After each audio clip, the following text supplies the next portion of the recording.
अस्सलाम वालेकुम दोस्तों। हम चाहे कितना ही अच्छा खाना क्यों ना बना लेते हों, मगर कभी कभार सबके साथ ऐसा हो जाता है कि खाने में नमक तेज़ हो जाता है और सारी मेहनत बेकार जाती है। आज की इस वीडियो में इसी अहम मसले के हल के लिए हैं ट्राइड एंड टेस्टेड टिप्स, जिससे आपका खाना 100% ज़ाया होने से बच जाएगा। नमक चाहे किसी भी खाने में तेज़ हुआ हो, बनाया हो आपने शोरबा, गाढ़ी ग्रेवी, दाल, सब्ज़ी या फिर भुना हुआ सालन, सब के लिए हैं अलग अलग टिप्स। इसके लिए वीडियो आपको देखनी है कंप्लीट। ग्रेवी, शोरबे या सूप्स में नमक कम करना हो तो सबसे बेहतरीन तरीका ये है कि किसी भी किस्म का पास्ता ले लीजिए या 1 कप भीगे हुए चावल लेकर उसकी पोटली बना लीजिए।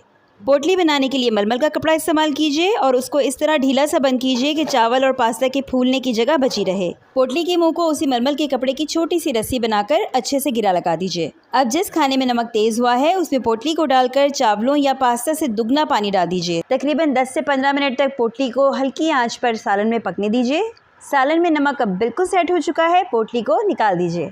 ग्रेवी वाले खाने को सेट करने का दूसरा तरीका ये है कि आप उसमें गूंधे हुए आटे के 2 से 3 पेड़े बनाकर डाल दीजिए। 10 से 15 मिनट तक हल्की आंच पर सालन में पकने दीजिए और फिर सख्त होने पर निकाल लीजिए। अब बात करते हैं भुने हुए सालन की। अगर भुने हुए सालन में नमक तेज हो जाए तो आप उसमें ऐड कीजिए या तो दही या फिर 1 कप टमाटर का पेस्ट। सालन को एक मरतबा फिर अच्छे से भून लीजिए, नमक बिल्कुल ठीक हो जाएगा। अगर आपके पास वक्त है और आपको नमक कम करना है तो जिस भी सालन में नमक तेज हुआ है उसके रॉ इंग्रेडिएंट्स को मजीद मिला लीजिए सालन में और दोबारा से पका लें। सब्ज़ी है, अगर आप सब्ज़ी बना रहे हैं तो सब्ज़ी आप कच्ची मज़ीद शामिल कर लीजिए खाने में। इससे क्या होगा कि जो इजाफी चीज़ें आपने शामिल की हैं वो नमक को बिल्कुल बैलेंस कर देंगी। और कुछ खाने ऐसे होते हैं जिनमें आप लिटिल सा स्वीट टेस्ट दे दीजिए, गुड़ डाल दीजिए, चीनी डाल दीजिए या फिर नींबू का रस छिड़क दें तो नमक बिल्कुल बैलेंस हो जाता है। मज़ीद ये कीजिए कि जिस खाने में नमक तेज़ हुआ था उसे आप साइड डिश के तौर पर सर्व कीजिए। साथ में रखें ताज़ा सलाद और नमक के बगैर वाला रायता।